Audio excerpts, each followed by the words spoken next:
やばい美女が昨日ね、手打ちの注射行ったのよ。皮膚科の先生がもう手打ちで打って神秘層もうめちゃくちゃ深くまで薬剤入れて肌を成長させるっていうやつをやったんだけど、もうどちゃくそダウンタイム中でさ、ほら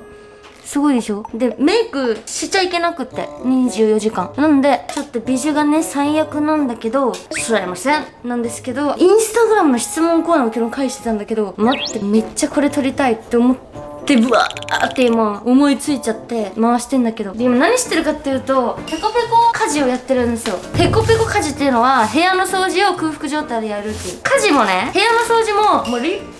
派な有酸素運動なんですよ皆さん。主婦のみんな、主婦じゃなくても一人暮らしのみんなだから、ウォーキングじゃないな今日っていう時は私は毎回部屋の掃除をするんだけど、部屋も綺麗になってさ、仕事のモチベも上がってさ、めちゃくちゃ一石二鳥なんだよ。いつでも部屋が綺麗な女の子ってさモテるでしょ。で話したかったのがね、なんで前と比べてひなちゃんそんな自信がついたのみたいな、どうやったらそんな自信をつけられるのってめちゃくちゃ来たのね、質問がね。私さ結構この8年間ひなチャンネルをずっとアップロードし続けてて、でずっと自分磨きやボディメイク美容について研究というか自分の体で試してってやってきて気づいたことがあって、自信って容姿が可愛くなる、痩せる、でもまあもちろん多少なりは全然つくんだけど、あ自分今日いけてんじゃんみたいな、そのでも効力って短くて本当に魔法みたいな効力というか、根元からの自信には私はならなかったのね。私はだからもちろんね、人それぞれだからさ、考えは十人十色じゃん。だからいやいやそれでも全然なるよっていう人もねいると思うの。私はその効力がもうマジで短いの。いつも髪切って可愛くしてメイクしてめっちゃ自分行き過ぎじゃんって思うんだけど、次の日にはまた落ち込んじゃってる自分がいるというか、すごく効力が短いわけ。自信とはってすごい分かんない。もう幸せとはみたいな感じで哲学的なものなのかって思ってたんだけど、私ね自分の約束を必ず守る毎日を過ごしてきたの。もう約1年間ぐらい。何よりも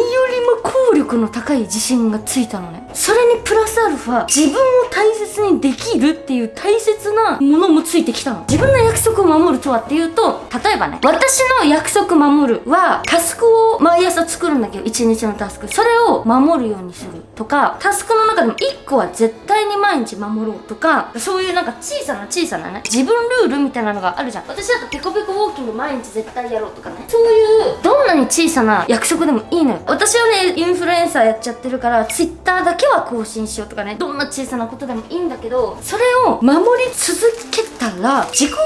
力感がつくのね。私思うんだけど、自信って自己効力感がめちゃくちゃ占めてると思うので、自己効力感7割自己肯定感3割で自信になると今は思ったんだけど、約束を守り続けることによってめちゃくちゃ自己効力感がつくの。自己効力感って何かっていうと、自分ならできる、だってできたもん、自分だったらこれできそうっていう気持ちのことなんだけど、それがめちゃくちゃつくようになるのね。それがつくと何がいいっていうと、やっぱり挑戦する気持ちが増えたりだとか、どんどん大きなことに挑戦したくなっていったりとか、自分を大切にできるようになる。こんなにやってるんだから私を傷つけるやつは許さないとか、私はねこういうのだったんだけど、すご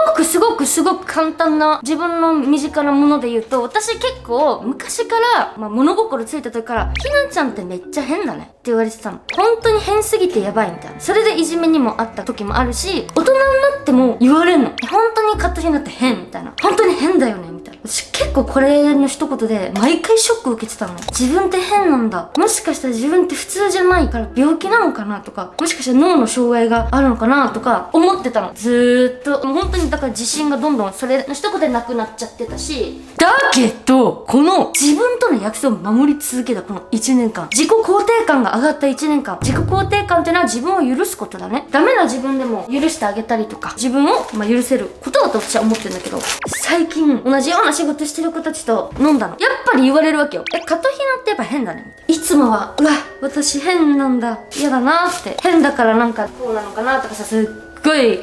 ズーンって落ちてたのがみたいな。私からしたらみんなも変だよみたいな。こんな言い方はしてないよ。こんな言い方もちろんしてないけど、心の中では私から見たらみんなが変なのになって思えるようになったというか、これ私の中ですごく大きな成長で、これもう自分に自信じゃない？私は私じゃない？だから何を言うかというと、自分の人生は自分が一番主役じゃなくっちゃって言葉をみんな生きてる中で何度かね、ちらほら聞いたことあると思うんだけど、自分の人生が主役ってこういうことかってすっ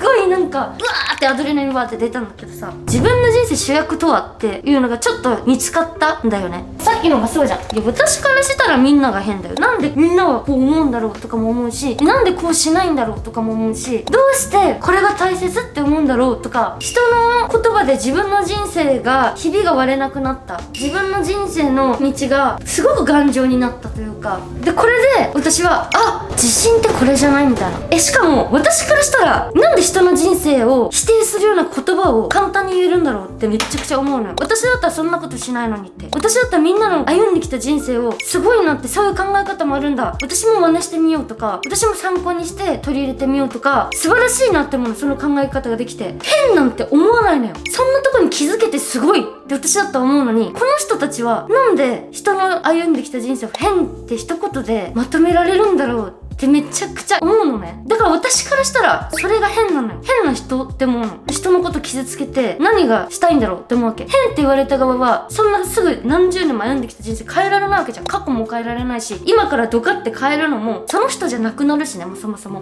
だから私からしたらあなたたちが変だよってもうすごくね、自分に自信がついたんだよね。もちろん可愛くなることとか自分磨きとかめちゃくちゃ自信になることだし、メイクでさ可愛くなるとかさ、整形もそうだし、もちろんね容姿で可愛くなる。もっと根本の中身を直すなら絶対私これかもって思って、こんなに悩んでる人いるんだなって思ってさ、結構自分の中でね当たり前になっちゃってたりとかねするし、結構何でも私中和させちゃうからさ、減点方式で見てる考え方とかも加点方式の考え方を中和させることができるのね。例えばじゃあ自分の意見を強要するっていうのは私しないようにしてるんだけど、すごくこの人は強要してくるみたいな。まだまだこの長い人生いろんな考え方や身につくかもしれないし、考えなんて生きてたら変わらないにすごく強要してくるなって思うけど、でもそれってさ加点方式で見ればさ、めちゃくちゃ自信があるってことだし、自分にとってもいいことじゃん。それってめちゃくちゃ自信あるってことは自分の約束を守り続けてる毎日を過ごしてるんだろうしっていう中和をして私見れるんだけど、何の話だったっけ。そうだからそれでもっと根本を変えるならこれ結構誰でもできんじゃん、無料で。まずはこれなんじゃないみたいな思って共有。結構マジで悩んでる人がね本当に質問なんで多くてさ、でも気持ちがめっちゃわかんない。私最初から自信そんなんはみたいな、こんなんじゃなくて、本当に隣の芝生は青く見えるっていう言葉があるでしょ。私青を超えて虹色にまで見えちゃって落ち込んで時を止めちゃう人だったの。すっごくね落ち込みすぎて何も手がつかない、すごく羨ましいって思って何もできない。それが悲しい気持ちになっちゃったりね、自信がなさすぎて自分に悩んできた人間だったから、そんな人間も変われるんだっていうのでめちゃくちゃみんなも気持ちわかるし、全然みんなも変われる。もうすぐ変われるよマジで。あと努力ができない人間って落ち込んでる人も多くて、努力なんて誰だってできるんですよ。本当にコツなのね、努力をし続ける毎日ってマジでコツでしかないの。自分の機嫌を取ることなんだけど、あと目標を高く設定しすぎないとかね、それさえつかめば誰だって努力できるしっていうね。やばすぎ、やばいやばい、鬼語り。まあでもね、この考え方は人それぞれだからさ、一概にもうこれですよ皆さん、これ絶対やったら自信つきますってそういうことじゃなくって、悩んでる人はなんかちょっとやってみようかなっていう気持ちになれたりとか、その人の人生が変わるもしかしたらきっかけになるかもしれないからさ、一応こうやってね掃除しながら共有。このおかげでみんなね、じゃーん、ピカピカ、鏡が超ピカピカになったし、シンクもめっちゃピッカピカ。はい、ということでもう語ってマジすっきりしたから終わります。17分やば。ということでみんなバイバイ。はあ、すっきり。